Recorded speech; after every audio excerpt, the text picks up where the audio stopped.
The main issue, I think, for the World Bank and for the UN, as far as forests is concerned, is getting a good definition of forests.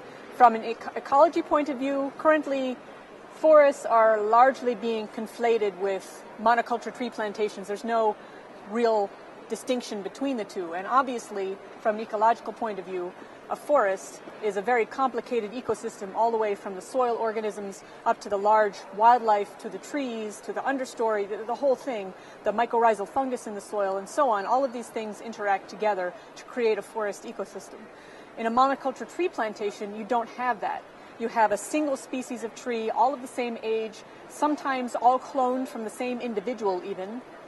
The soils are largely barren. There's no understory plants.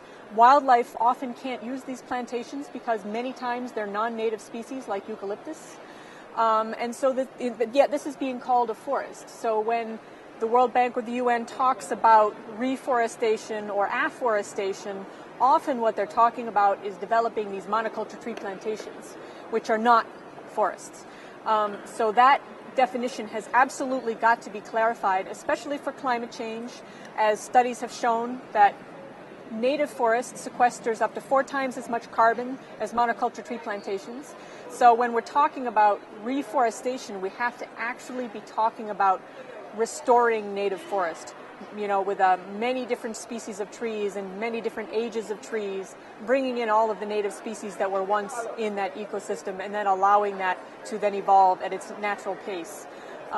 It cannot include non-native species. It cannot be a monoculture tree plantation.